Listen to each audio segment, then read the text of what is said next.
After every vigil, they meet at a nearby restaurant where I met up with some of its members.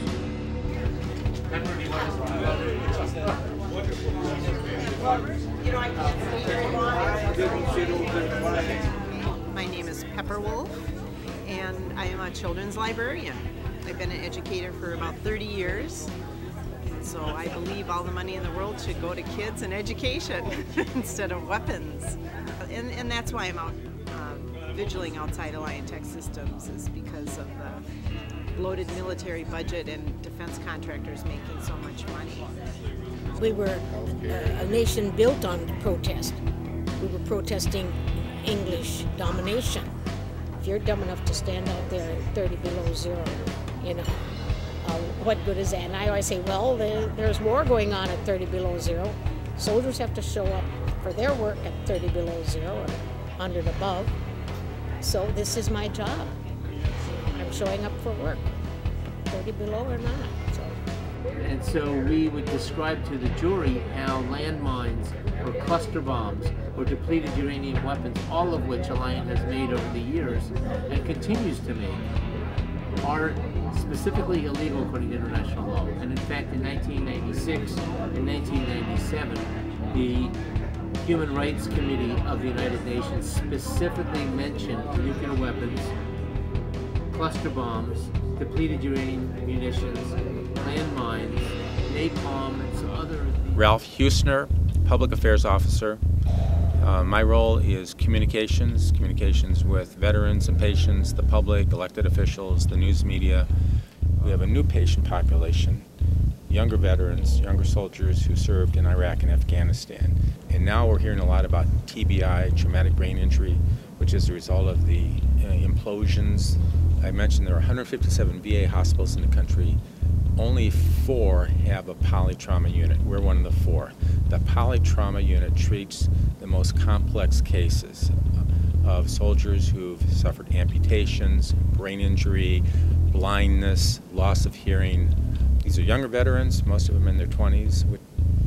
So last year we had 120 polytrauma patients. Well, my name's Tom Hansen. I'm the director of the VFW Claims Office here. Essentially, our function here is to assist veterans with disability claims in front of the VA and act as an advocate on their behalf. Make sure that the VA is doing what they're supposed to be doing, and if they make a wrong decision or a decision that we think needs some alteration, then obviously we advise our clients that you know, what the best course of action should be. Most people on the street have no idea we don't use nuclear weapons. They have no idea what depleted uranium is. DU munitions, they call them, basically. Have you heard anything about that, or do you know about DU rounds? I don't. You know, I mean, obviously I haven't been in the military for some time, so I mean, and you know, even when you are in the military, a lot of times, you know, they don't share a lot of that stuff with the troops. Vietnam era veteran, the average age is 58 to 60.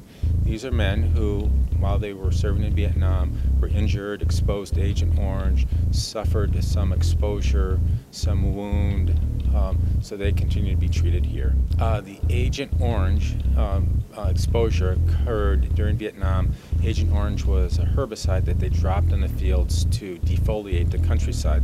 The defoliation was needed to expose the enemy. It took years to make the connection between the use of that chemical and the end result, meaning a cancer or an illness in the veteran. Now, today, a veteran who was exposed to Agent Orange during Vietnam is treated.